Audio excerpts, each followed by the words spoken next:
Segunda.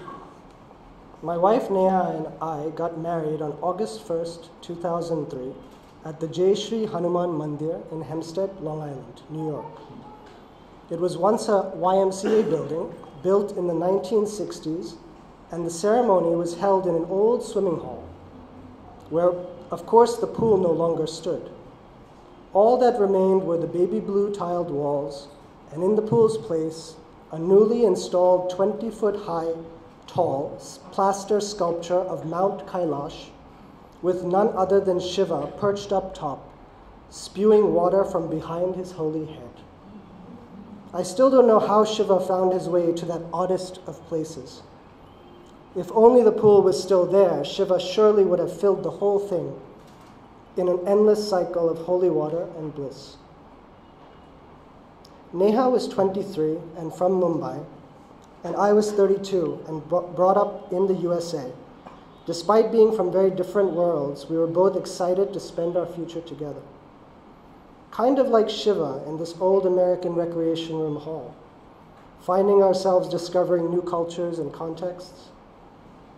We envisioned visiting family that had migrated to other parts of the globe, while seeing corners of the world we had dreamed about, and finding rewarding work at the same time. Actually, lots of work, myself being an architect, and Neha working in ad films and eventually wanting to write and direct her own feature films. Each of our feet were always rooted somewhere, while the other was itching to explore. And after years of this hectic but fulfilling life, we suddenly felt the urge to nurture others besides ourselves, and thought maybe it was time for us to think about starting a family. So after much debate about how it would change our lives and the normal scariness of taking the big step, we decided to go for it. And well, I'll tell you, going for it was harder than it sounded. At least for me, it kind of sounded like fun in the beginning, you know. But Neha, being very particular about the process, put us both on a schedule by which the moon and her natural hormonal cycles would determine when and where this would need to be done. 1 month, 2 months, 3, 4, 5 months go by. Nothing. I said to myself, damn, is it supposed to be this hard? It always seems so much more natural in the movies or on TV. But then one fine day, Neha comes up to me and says, baby, I think it's happened. Please remember this expression because it's going to surface many times this evening. So 9.5 months of hectic shopping for all things baby, lots of questions for our doctor, a thorough renovation of our flat, a trip to New York to see my family, and a small detour to the sonography clinic, there to check on the X and Y chromosome factor, being illegal in this country to do so. It's a boy. Reading of several books and websites in the hope of truly understanding what we've gotten ourselves into, including my personal favorite, What to Expect When You're Expecting by Heidi Murkoff.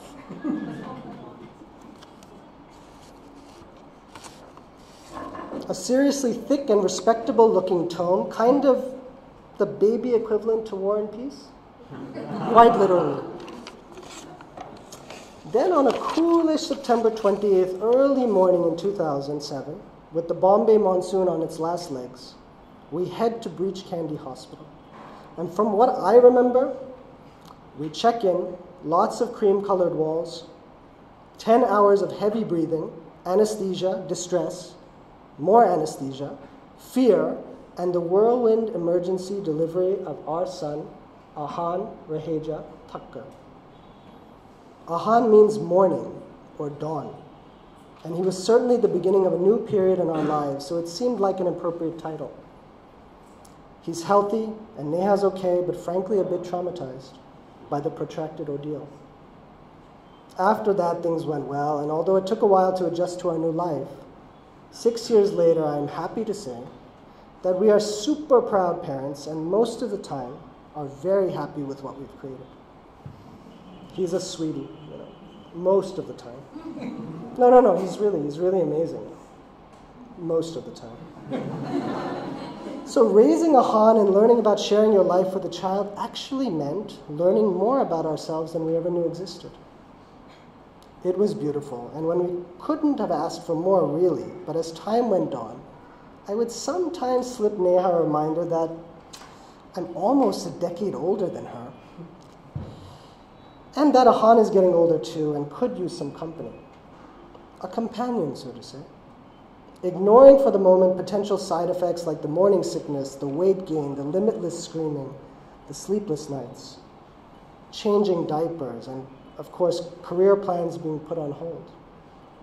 And presenting the idea wistfully like it would be fun to get an armchair that fits with the couch or a rug that really ties the room together. After about 60 months of rejection, I'm happy to say that she agreed it was time to go for it all over again. But this time the deed was done in only 5 weeks.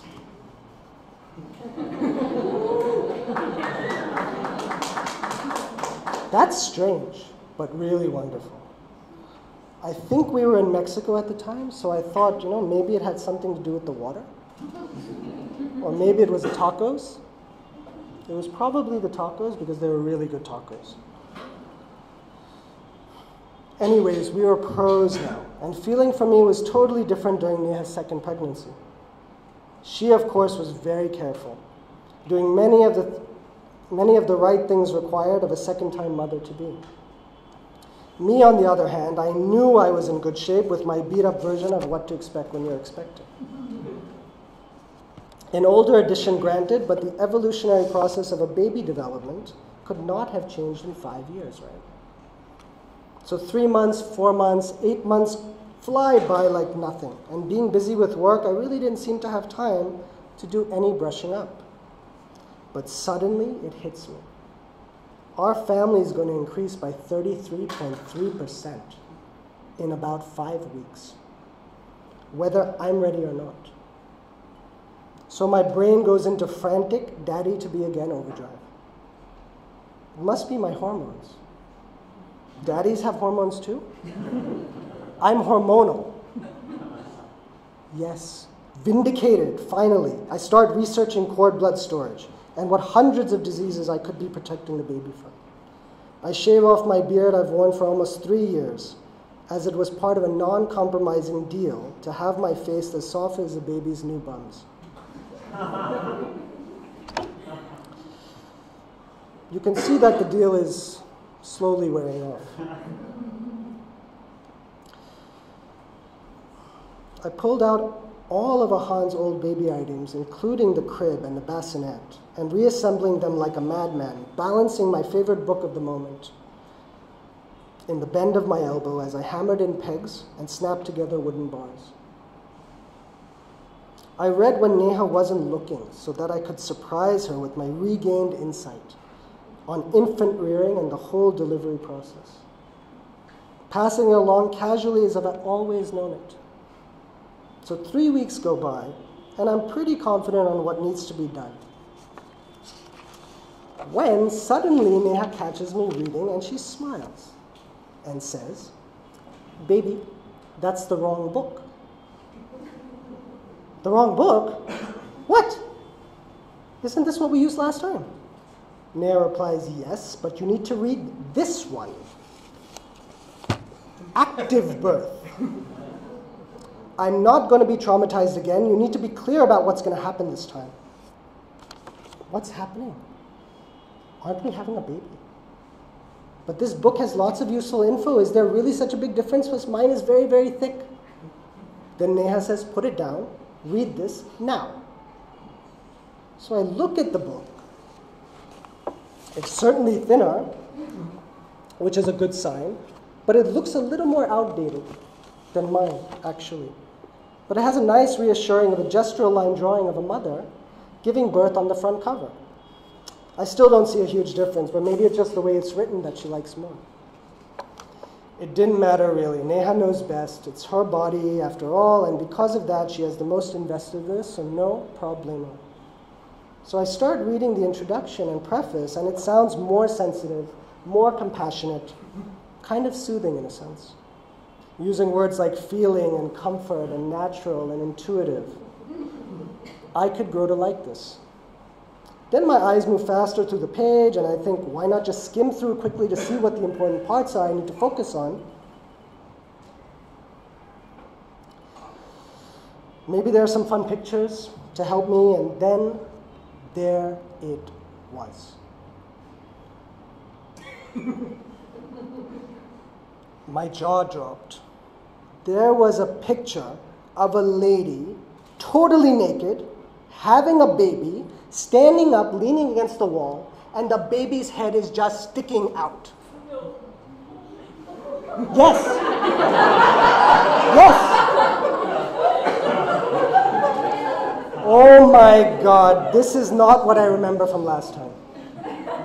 Then the next few pictures really go for the gold. Lady with a leg up on the chair having a baby, lady leaning against the wall having a baby, lady squatting down and having a baby. I was expecting to see a lady on a Ferris wheel having a baby. I mean, according to this book, anything's possible. I have never been so scared in all my life. Honestly, the sinking feeling in my stomach and the rush of blood to my brain made me dizzy. I was caught somewhere between horror and determination. Like a movie character who goes into the basement with just a flashlight to investigate highly mysterious sounds that must be confronted at 3 a.m., I kept reading through and tried to picture myself in the place of this very supportive-looking, afro-ish-haired, bearded fellow that was there in the corner of many of the pictures, somehow being of great service in the delivery process. I asked myself, could I do it? You will need to be more involved. Yes, it will be scary. This lady doing birthing gymnastics is very, very scary. But no more sitting back and letting the docs do everything and make every choice. You need to be on the ground, maybe even literally, like a soldier, on the front line. You can do this. Neha will be so happy and you will be shit scared, but it's okay. Take the bull by the horns, or whatever else by the horns, and support her on this. Well, there wasn't much time left. I had about 1.5 weeks before the due date to master this book, and there was no such thing as an active birth for dummies, and rightfully so. So I pulled Neha aside one evening, and after Han went to sleep, and I told her, you know, I was thinking maybe we could practice what it'll be like. I have some soothing chants I've been working on as well. So she started to smile, and not because she was remembering how much she was in love with me, but more because she found what I was suggesting totally absurd. So she sat down in one position that looked achievable within the confines of an Indian hospital. I was cradling her and rubbing her arms and belly and saying in the most soothing Barry White voice, just imagine yourself in a forest of trees, and the wind is slowly cooling your body. You are relaxed and feel all your muscles and joints are free to go wherever they want. And the birds are chirping, tweet, tweet, tweet. As she laughs, I could tell our practice was pretty much useless for her, but it was really helping me. So the circled day on the calendar arrives, and it's past the due date, and there's no sign of the baby making its big move. The new book frowned upon inducing labor, so we didn't go that route. It was wait and watch for Dr. Avan Dadina, Neha's doctor, or Avi, as she's called. And anyone who knows Avi knows when she decides it'll be time, it'll be time. So one day, Avi asked Neha to get into position on the examining table, and I stand guard at the door. Avi investigates and says, it's time, Neha. We can't wait anymore. Neha looks slightly disappointed and then yelps in a mix of anguish and pain. I start clenching and I start scrunching and reaching out my hand to comfort her, but Neha swats it away. I dutifully recoil, and within a few seconds later, it's done. Avi looks over to me and asks Neha, what's happened to him? Look at his face. Neha says it's always like that, nothing unusual. Avi leaves us and mentions that within 12 to 18 hours, we should see some signs of labor. It's finally time. We head back home to get ready for our journey. Neha has been packing for 5 weeks, and the nesting instinct assembled an eclectic assortment of paraphernalia, which she needed to be comfortable for her stay. I packed mangoes and chocolate, nachni chips, granola bars, the birthing ball, which seemed to be indiscriminately used in our new Bible, the car seat, and the newborn protective gear for our journey home. I took a small bag for myself with a change of clothes, my toothbrush, and my sketchbook, just in case I had to design something while Neha was in labor. Don't ask, architects are really strange like this. So of course, active birth was in there, and what to expect when you're expecting as well, just in case. We head to Breach Candy, and as soon as we reach, my heart starts beating a bit quicker, as a flood of memories of Ahan's birth come rushing back. We park the car and head up to the delivery ward after a quick security check, and Neha gets checked out and admitted after the doctor on call verifies that yes, she is indeed actually pregnant and on the verge of having a baby. I splurged for a sweet, thinking it would only make things more comfortable for Neha. I noticed Neha's mother on her way up to the ward, and feeling slightly more comfortable, proceeded to the car to get the luggage. But this again became a point of stress, as sneaking things past the guards requires a certain tactfulness, or a couple of 100 rupees under the table. I always prefer to be tactful or feign ignorance rather than paying a bribe. So I approached the metal detector and search table as I juggled 2 suitcase-sized bags, 1 small duffel, and the birthing ball. An item again our book recommended that made the whole process seem fun, like a game perhaps. With 1 foot through and the other outside, I'm immediately stopped and asked, "Ye kya hai? Balloon?" I smile and I replied, "Nahi, birthing ball." The security team looked at each other confused. With the biggest possible smile once again, I say, "Birthing ball." I'm still no closer to getting through, so I clamor, "Birthing ball." The guard unsmilingly escorts me to the head nurse's station, where I'm to explain this big rubber ball I'm trying to bring into the hospital. He opens the door, and there are 2 very serious-looking women sitting behind a desk. And as I wait patiently, as not to annoy them beforehand, the security guard asks me once again, "Madam, kya karega iske saath?" I respond to him in the worst possible, demeaning Hindi explanation possible. "Pata nahi, betega aur thode se bouncing karega."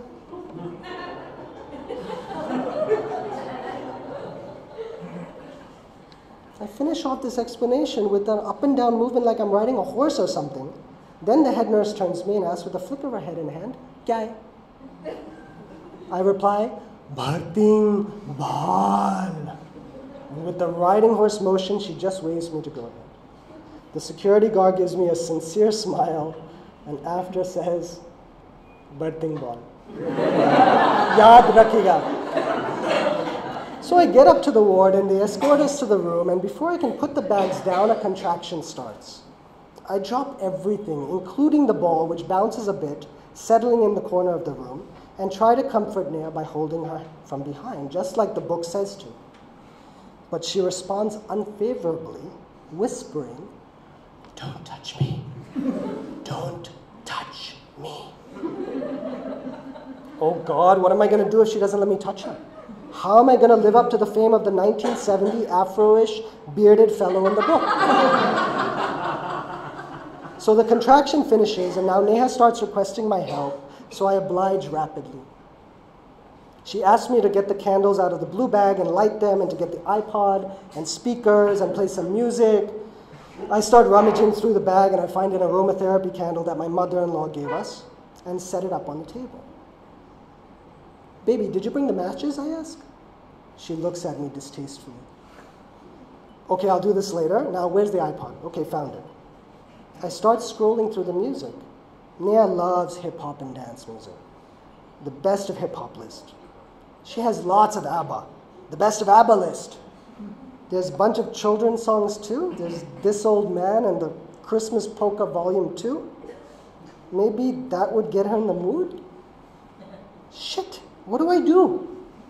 It's like a nightmare version of High Fidelity. I just pressed the hip-hop mix list she had assembled, figuring it's the best of hip-hop. So it's a totally safe choice.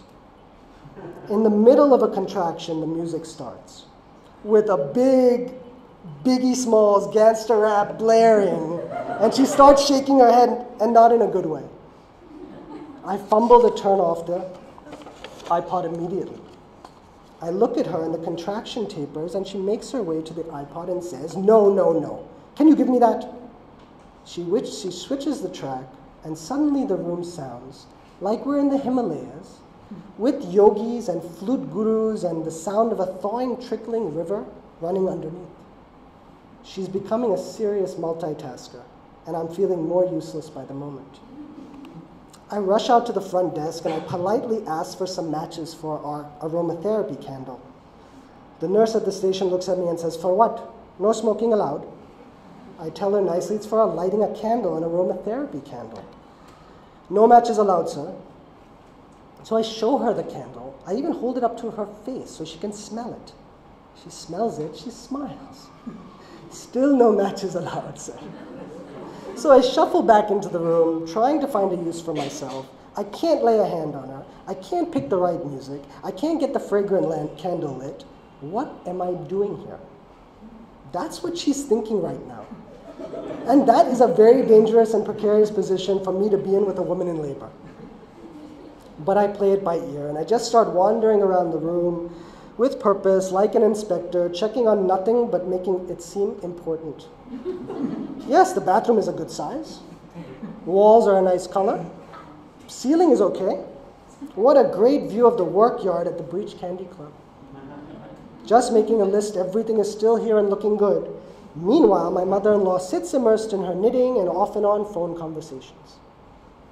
I turn around and notice Neha is using the birthing ball and holding the edge of the bed, bouncing up and down, pretty much like the way I showed the security guard downstairs. Of course, I choose to take out my phone and snap a few pictures when Neha slowly turns to me as I'm focusing, and she's bobbing up and down and says pretty softly, "I will kill you."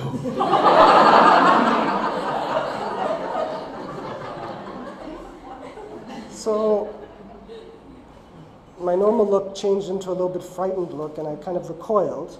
Her mother quietly laughs in the background. Neha looks at my face and she just goes off, saying that my bewildered look is making her nervous. She suggests that I sing a song or something, which usually makes my face contort in other ways, that she could conceivably accept at a time like this. So I start making up a song, which I can't remember offhand, but my facial expressions do change, and it goes a little bit more like this.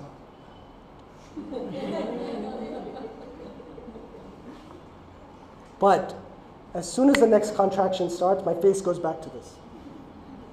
I just can't get my groove on like this. Damn, I can't do it.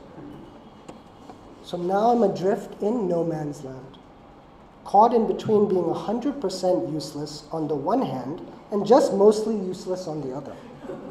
I felt I was in between worlds at the moment. An architect, the husband, the expecting father, the personal assistant.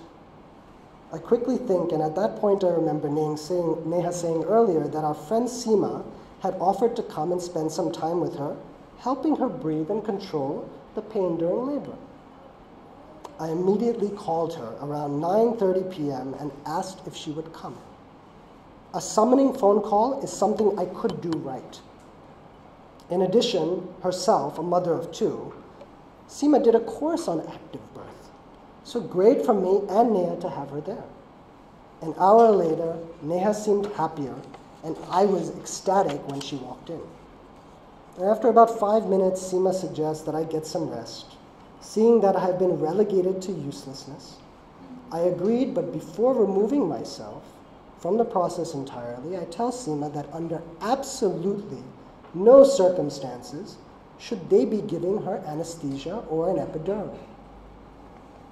Neha had made me promise that no matter what, she said during labor that I would protect her from the doctors and nurses as she was gung-ho on totally natural childbirth. Seema swears to uphold my promise. So I lay down on the couch and close my eyes, and somewhere between being awake and asleep, I hear Neha breathing heavily and Seema reassuringly spreading the gospel of creative visualization. The next thing you know, I wake up and it's 2:30 in the morning to the sound of Neha shriek in an effort to try and relieve the pain of what obviously is a very strong contraction. I look up at Seema and she's trying to keep Neha at ease and relaxed.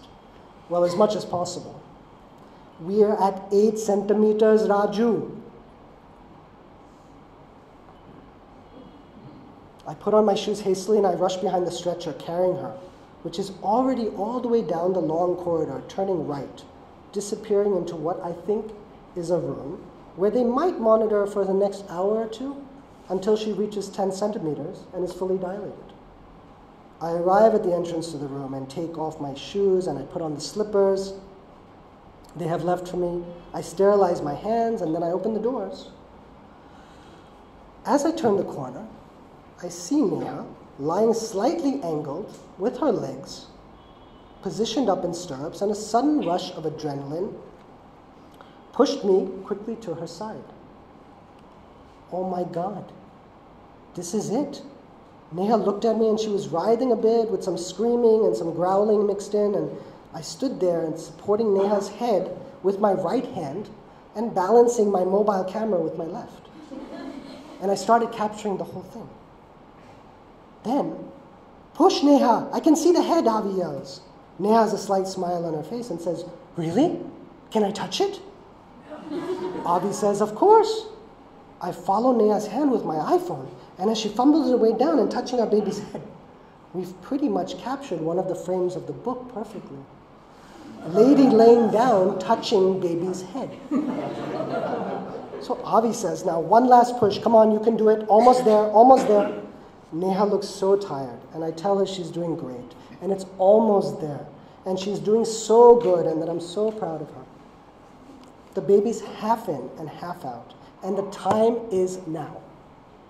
Neha takes a massive breath and she goes for it and sucks in all her screaming and groaning and internalizes all of that positive energy and pushes hard, very hard.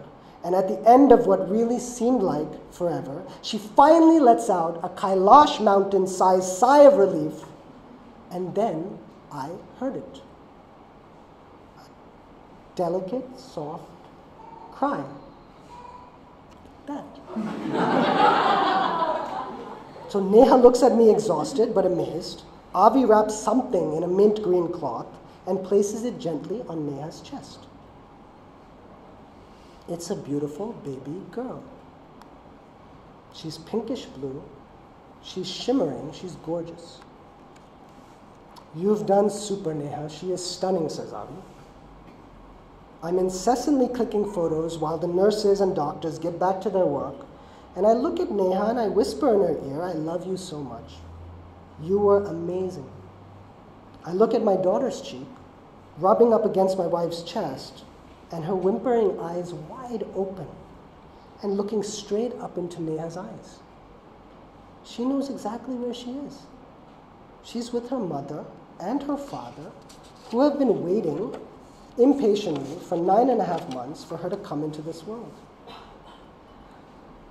Well, the hallmark moment is cut short by my own cutting of the cord, and she is whisked away to get cleaned up and weighed and measured and pinched and whatever else they do to make sure she is A-okay, that she has all her P's and Q's, that all her I's are dotted, as they say.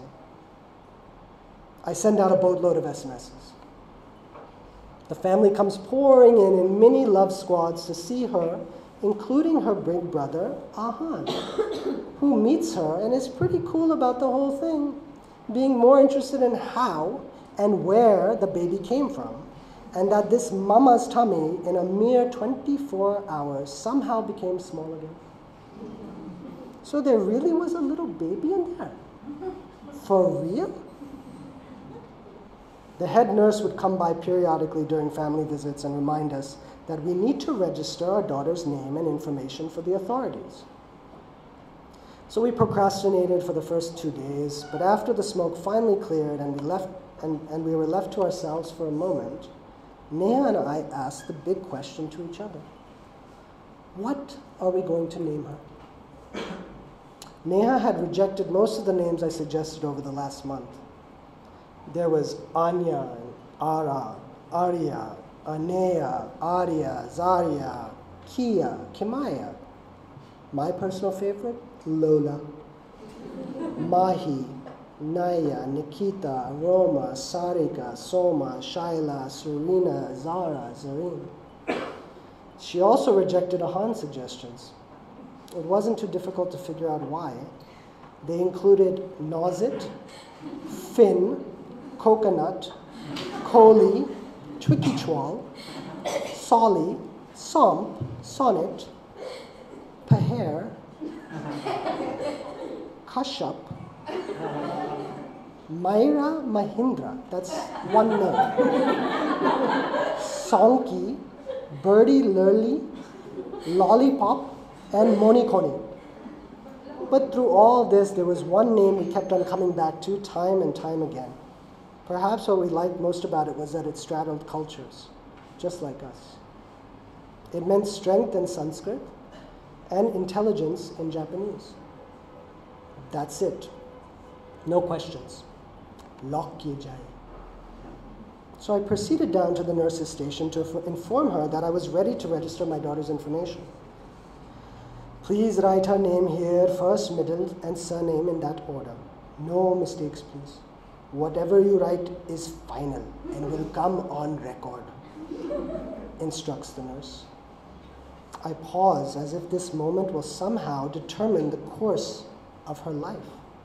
And then I slowly write, Akira Rajeev Thakker, birth date April 20th, 2013, time 3:16 a.m., weight 2.96 kgs, length 46 centimeters.